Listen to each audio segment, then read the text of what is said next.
Hi, I'm Crystal Morphus with Creative Economic Development Consulting. One of the things that brings me greatest joy is teaching new and eager economic developers. I've had the privilege of teaching at basic economic development courses at UNC Chapel Hill, Georgia Tech, and in Kentucky over the last several years. Here are some of the top questions my students have asked me. What to do about board members who leak confidential information? So even though I teach business retention, expansion, and marketing, I get asked a lot of organizational related questions, and leaking confidential information is near the top. So make sure you have a really good confidentiality policy. Make sure you've gone over it with board members like during their orientation. You can even have them sign a fresh copy during your annual planning retreat. If that still doesn't work, then your chairperson can have a one-on-one with that board member going over the confidentiality policy. How do I combat negative stories and perceptions about my community? So an economic developer once told me, tell your story and tell it so often that others tell it for you. The economic developer can be the curator of the community story. So think about how you can curate a story and then tell it so often that others tell it for you, so they become ambassadors of your story. You can do this by giving key talking points to your board members and elected officials, and you can train them on how to use those key talking points, and make sure all of your communications and collaterals contain that same message, those key talking points that are all part of your curated story. What are strategies to get in the door for BRE visits?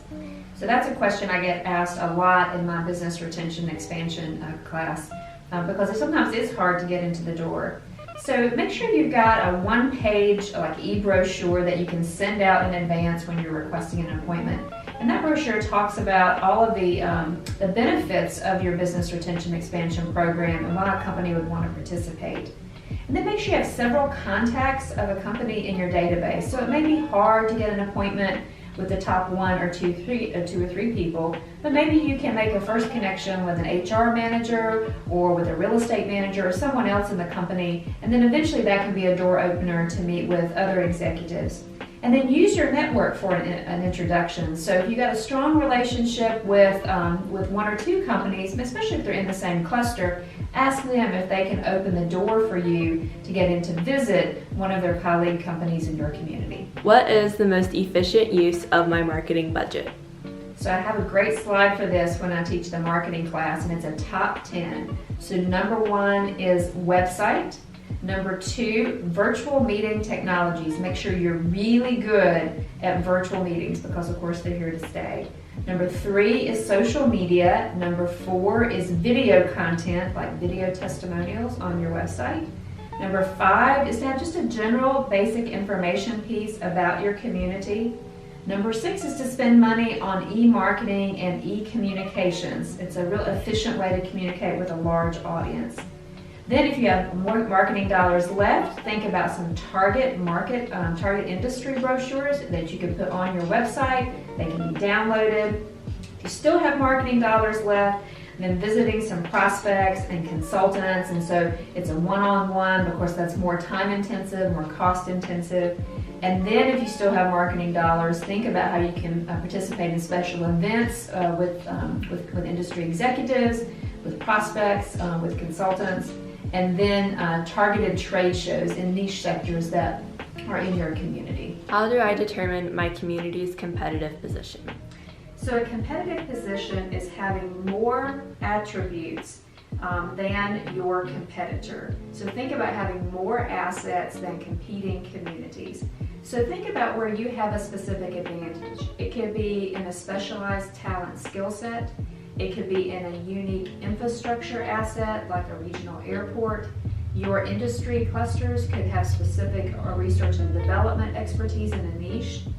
You may think about if you have a price advantage, like a cost advantage in utilities or taxes, or if you have a niche sector that is an advantage. Maybe you have a very unique cluster that other communities don't have. But think about where your community has more in an asset area than your competitors. Should I use volunteers to make BRE visits?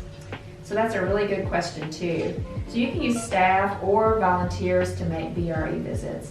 And a staff-led approach, that's a really good way to build a long-term relationship with a company because volunteers will turn over. But you may want to consider a combination approach where staff calls on a targeted set of companies. It could be companies that are at risk. It may be gazelle companies that are fast growing. It could be companies that are in your key target clusters, for example. And then you can use volunteers to call on the balance of your existing business. But make sure you've trained your volunteers so that they understand confidentiality, and also make sure that they understand how you're going to follow up, how the information they gather will be transferred to you, and then how you're going to follow up with companies. How can I get more qualified people appointed to my economic development board when the commissioners do the appointing? This is a question I get often. One way to tackle this is by developing an ideal board member profile that you can share with appointing agencies. So this ideal board member profile might include some things like leadership experience, particularly in related organizations. You might also include in your profile the specific skills and expertise that you want out of board members. So for example, you might want some with real estate and finance experience, some maybe with manufacturing or life sciences. Just think about the skills and expertise that are important to your community.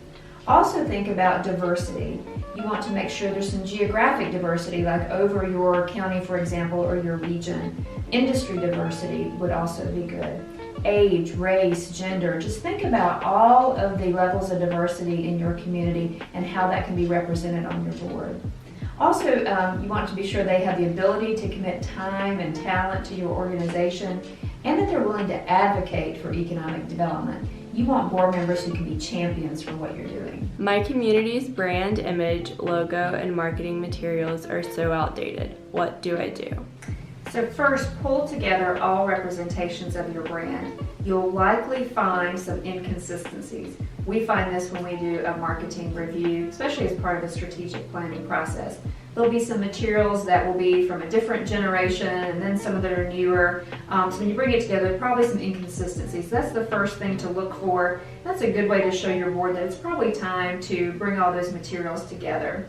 You may want to hire a third party to do a test of the perception of your brand in the marketplace. There's some really good marketing firms in economic development that can work with you on that.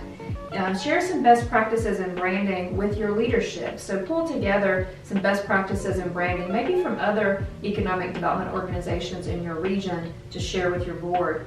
And then outline the benefits of an updated brand to your board so they clearly understand the benefit and how you would use and implement this new brand and the value that can bring, especially to your business attraction and external marketing program. What makes an economic development organization website good? First, make sure it reflects the uniqueness of your community. Make sure it's not a one-size-fits-all. Make sure that your website reaches and connects to all of your audiences, not just external audiences for business attraction. If your program also includes internal, like business retention and expansion, and entrepreneurs, for example, and it could be talent as well. Think of all the audiences and how your website connects with them. We like to see calls to action so that people can interact with your website.